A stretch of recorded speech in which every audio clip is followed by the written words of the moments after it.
Just in the wide shot.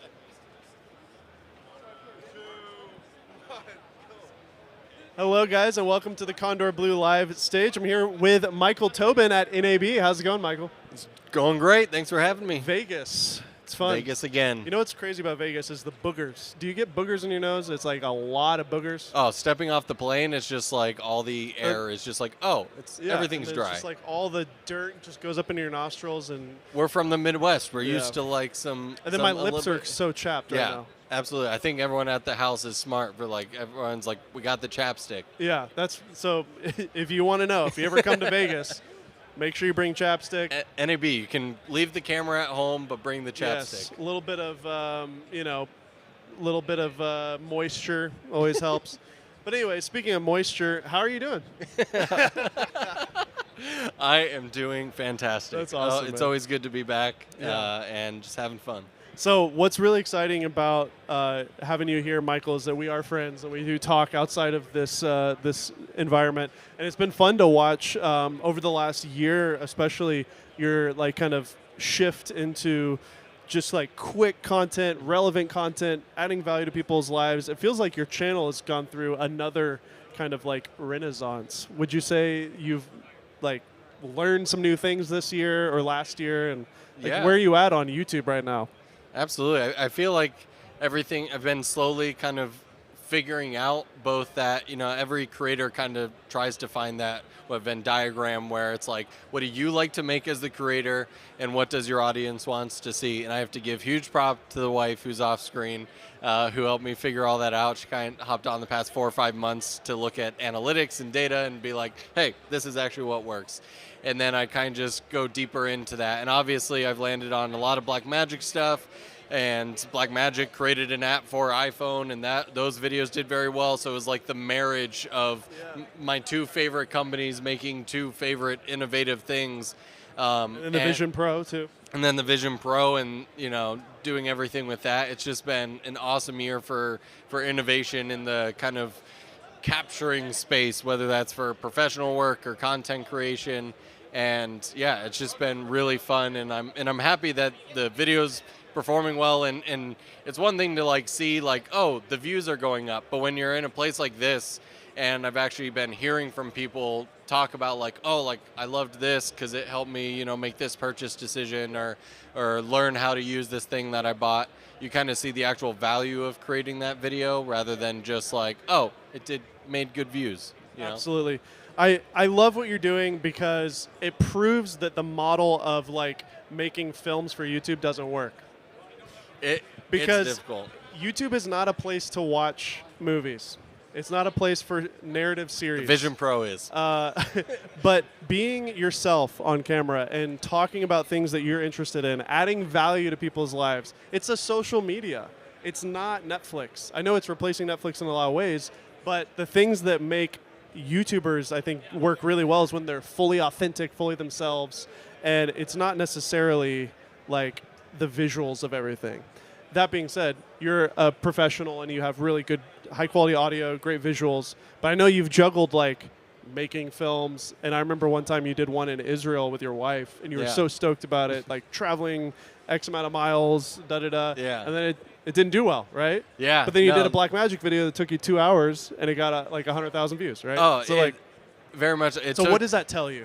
Yeah, it took me way too many years to just like accept that like that's the way it is, and now I forget who gave the advice a number of years ago, but like the 4 for you, 1 for me sort of thing is what I'll follow, or a different way is like 4 for what works, and then 1 like experimental, where like if you like to do the doing scene recreations, or you want to just upload your short film to YouTube, it's like as long as you do it knowing that like, all right, that's probably not going to be the thing that gets 1 million views, but then you have like, here's the gear that I used on it, here's the behind the scenes, like here's a tutorial of how to do that effect in that video. Like that's the stuff, like you said. Do you remember Film Riot back in the day when he was making movies and stuff?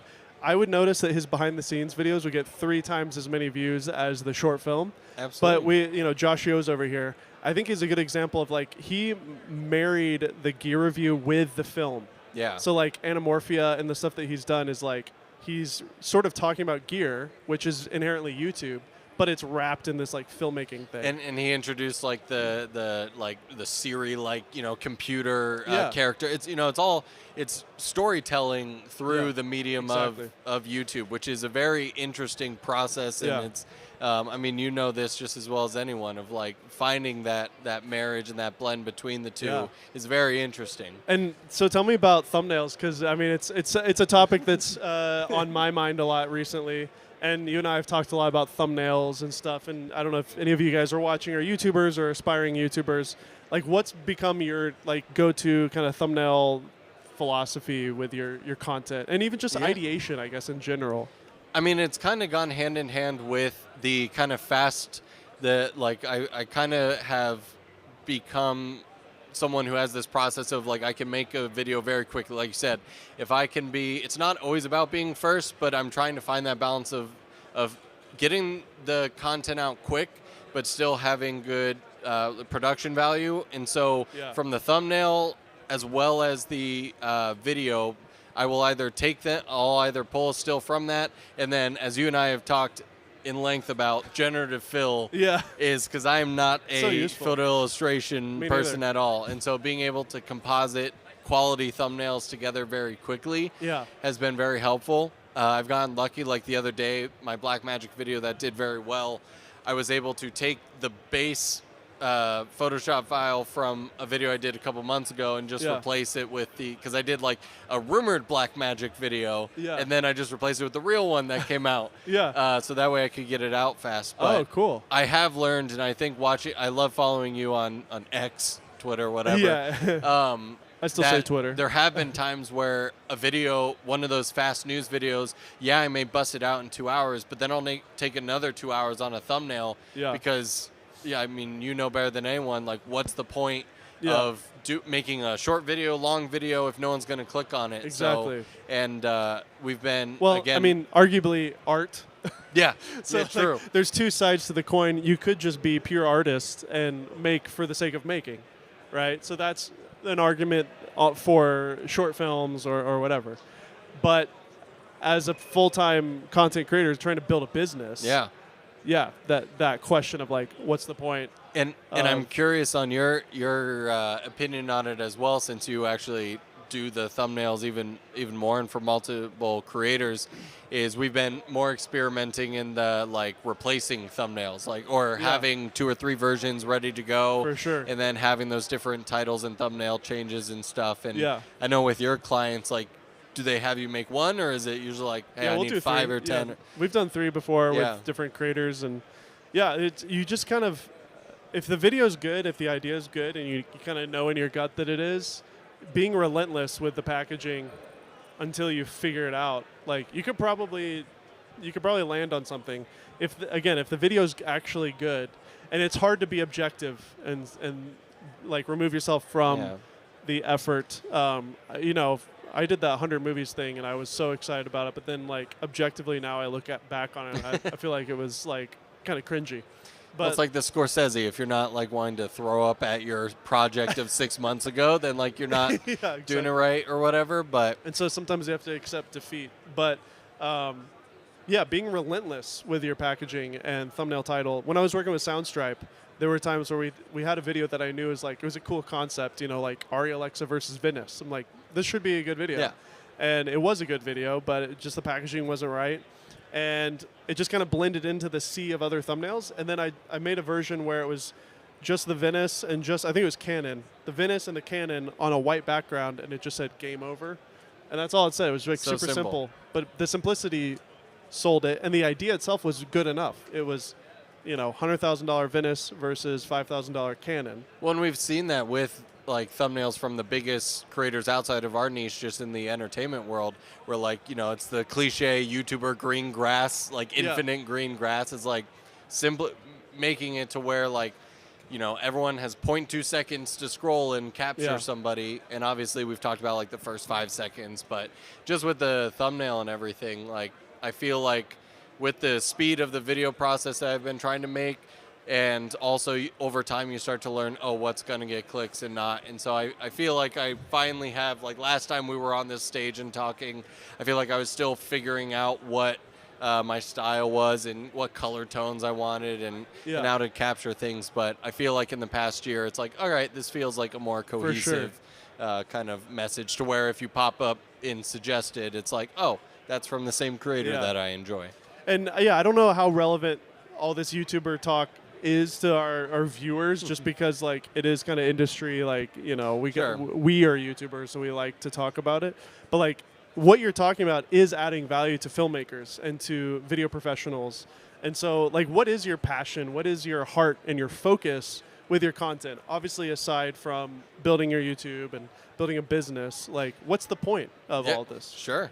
I mean, ultimately, and I said this the other day, but like my personal one is really, I'm trying to make the ultimate home video. And so like when I'm 80, like I just want to, and I don't care if it's like if I have an Airy one day or if it's the Blackmagic camera app on iPhone 36, like whatever it is, like I just love being able to like capture with powerful cameras that give a really good image. And what I struggled with was what you talked about in the beginning of like these news videos perform really well, where it's just like, hey, Blackmagic released this thing, let's talk about it, versus like, oh, here's this project I get. And I see comments of both of like, are you actually like a filmmaker? It's like, well, I don't upload most of my final work because, like you said, no one clicks on that stuff. But that's where I like I enjoy talking to people in environments like this about new releases and announcements, and so to me those videos are like that, where I just don't get the other half of the conversation until I upload it. So I've been lucky to where I enjoy the fast videos, the news type stuff, but then hopefully every 4 or 5 I get more creative, like the one I just did on One Let last week, where I did like scene recreations and stuff, and tried to like fit a scene into a horror film and stuff, and like that video did pretty well. So like it's cool finding the balance. Yeah, for sure. And I think a lot of people don't realize how much work and time it takes to build a YouTube channel. And it is this weird cycle of like, if you want to be a full-time creator, you have to make good YouTube videos that perform well, that get clicks. And okay, I'm not a working filmmaker, but you guys aren't clicking on the films I'm making. So in order for me to pay my bills, I have to make videos that you will click on. So it's this weird cycle. As you know, doing this with kids is is a whole extra level of fun. How do you balance that? Because you work from home, your wife also works with you. Yep. Does she stay home? I had to force to become a morning person more. Okay. So it's not perfect, but the thing I try to strive for is like from like 5 to 6 a.m. wake up and work on videos till like noon or 1 when my son gets home from school, and then the rest of the day I can either enjoy family time or choose to go over to his house and crash his party, or continue working. But it's definitely balanced. There's plenty of late nights and all over the place, and the kids are old enough now where they'll just come in, and at one point I had them throw Angel Bird boxes at me, and I was like, great. it's just fun. Having fun with it. Yeah. So you're the Blackmagic guy. We've got a lot of big Blackmagic news this week. Oh, yeah. The new camera. How do you say it? The Pixis. Pixis. What are your thoughts on the Pixis and anything else from Blackmagic? But let's start with that one, because I think that's the most interesting, at least to me. It's a whole new body and a new design. We'll probably see this body for the next 10 years, but yeah. Which honestly is fine by me, because they finally answered the call of the box, right? And I was starting to lose hope, to be honest, right before it was released, that we'd ever get a box. And you had box depression. Yeah, box depression. And I got a ton of comments where it was very interesting, because you have the pro market, people from being like, oh, this is a micro Ursa, who were unhappy about things, and then pocket people were unhappy about things. And so I asked Blackmagic when I interviewed him yesterday, I was like, is this like the next, like, is this replacing the pocket line, or is this kind of like a new line in the middle? And they kind of went that route of like, no, the pocket still is for a certain type of customer, and that's why they use the 6K full frame sensor, which there's pros and cons to that. So overall, I like it. There's a few things for me personally that make me think about, do I want to sell my 6K Pro to it, like the internal NDs and the lack of higher frame rates on that sensor. Yeah, and the screen too. Like the screen is very practically useful on the Pocket. It's a nice big touchscreen. You can buy the Pocket line and, throw in a media card, add a lens, and you're good to go. This one is definitely more of like you add a monitor on top. And that side screen really is for like the menus. It's kind of like, the Komodo, the Komodo has a screen on top, which is slightly more useful, but it's also very tiny. So really, it's the same thing where it's like its primary use is to change the settings. Yeah. But if you happen to have it on a tripod, you may stand off to the side, and it's a nice little 4-inch screen. Yeah. But I'm happy that it's not a plastic body. It's the magnesium alloy or whatever. So this is a new product category for them. They're not replacing the Pocket line. Nope.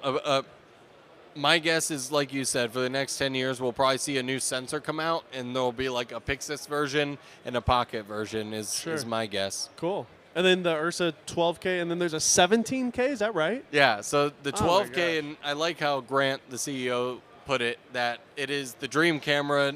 Like they finally were like, all right, let's put every feature we can think of into this.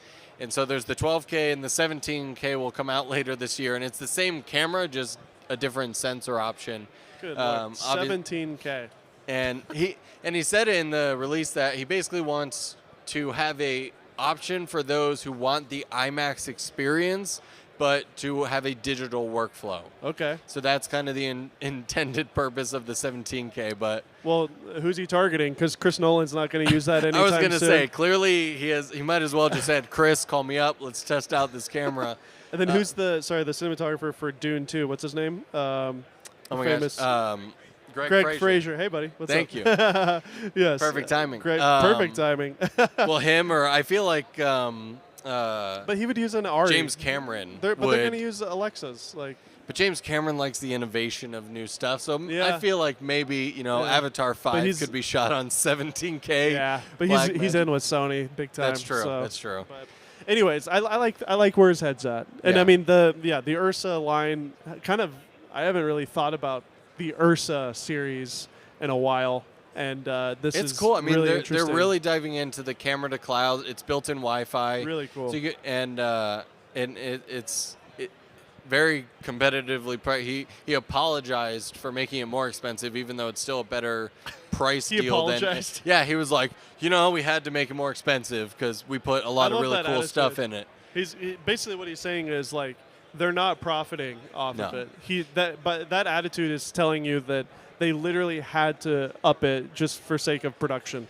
Well, and people in my position and everyone who has their thoughts on pros and cons have to remember that the film, like these film cameras, is kind of the fun side projects for Blackmagic. Like their bread and butter is now DaVinci Resolve and broadcast. All the hardware. Yeah, like the hardware for live broadcast. The pocket cameras, the Pixis, those are sure. Literally every live event that you watch on television, every sporting event, every political event. They either make the switcher, the software, the hardware. Yeah. Yeah, exactly. Or the studio cameras. Yeah, they're using the studio cameras. They're very much more than the likely Apple it's not workflow. The cameras, but they've got switchers and all sorts of hardware that a lot of us don't even interface with. Yeah. But you talk to any AV guy, and that would be somebody with long, stringy hair and wears all black, with maybe some all black New Balance or Velcro shoes. Those guys, they know exactly.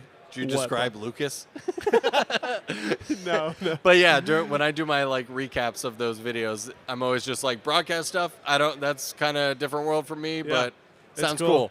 What's I asked this question to Dunna. What's a camera or a piece of equipment that maybe somebody doesn't know about, or it's an underrated piece of gear that you just are having fun with right now? Is there anything that you're using or playing with, or that you've recently played with that you're just having a ton of fun with? Yeah, honestly, I'm enjoying a lot of iPhone stuff is coming out. Yeah. Because of the accessories and stuff. Accessories, and obviously Condor has some awesome stuff. The Stallman clamp. I literally have this whole show. I left my big camera at home, and I've just been doing the Condor and Angelbird. Oh, nice. The CF Express Type B, 4 terabytes. I love that. I filled up my iPhone 20 times since its release. 4 terabytes. That's amazing. It's so fast.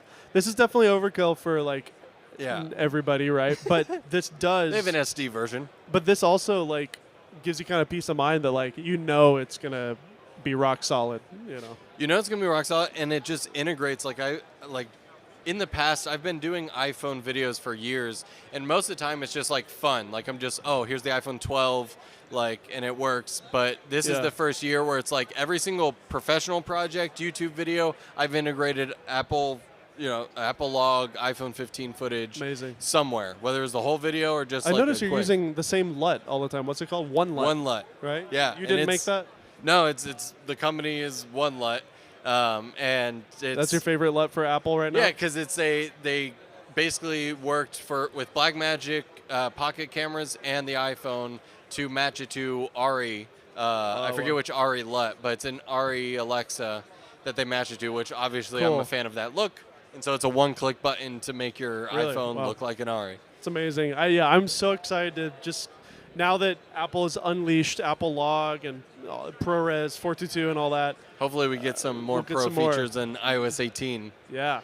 But I mean, even just right now, like the iPhone 15 is like good enough to shoot anything. Yeah. Like literally.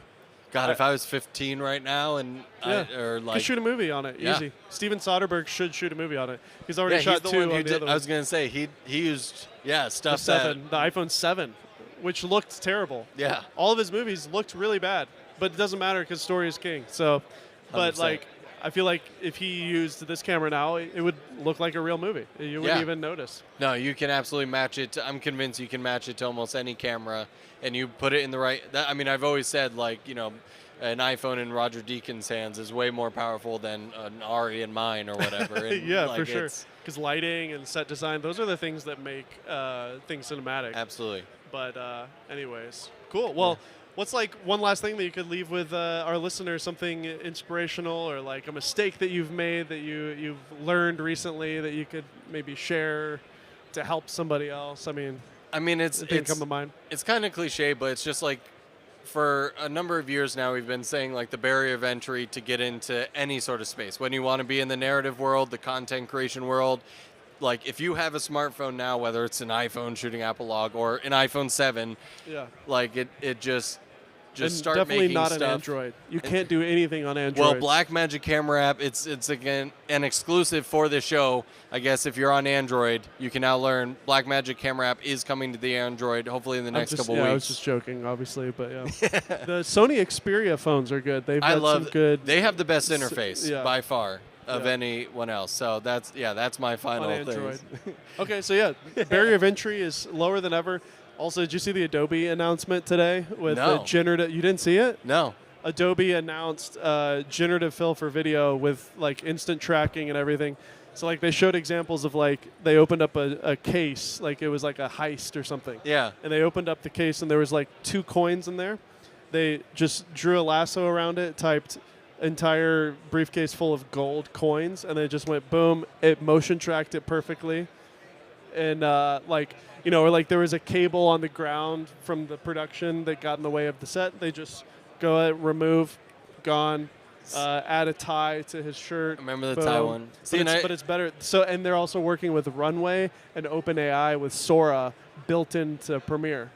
Wow. Yeah. And I know last thing that I think you and I have talked a bunch about, that there's a lot of like scary potentials for the future of AI and video, but I think just like generative fill with thumbnails, like I think it allows creators to have more time to be creative in the things that like rotoscoping that used to take days and weeks for a single scene.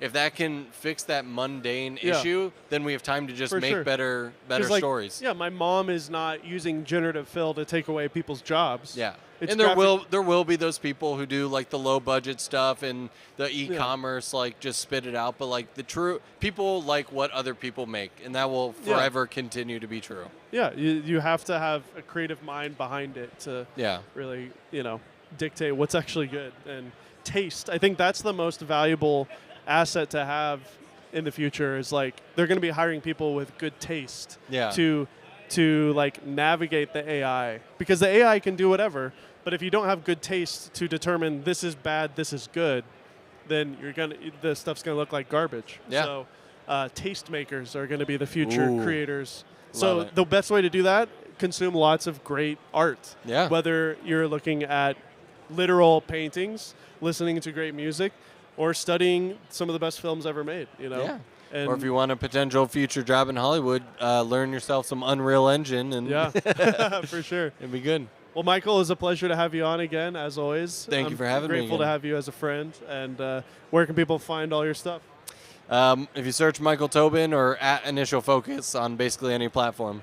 Great. And then you also have a new channel, Vision Pro channel. That's true. The Vision Pro Experience and technically the Edit Place. So we got 2 main channels. So yeah, Initial Focus is the name of your channel. Yeah. What's the origin with that? Is that your production company before? Yeah, Okay. it was back in the freelance days. I love it. Yeah. I love it. But Michael Tobin as well, Tobin. Yeah, You can find it everywhere that you can search for things. exactly. Thanks, Thanks for having Michael. me. Found it. Boom.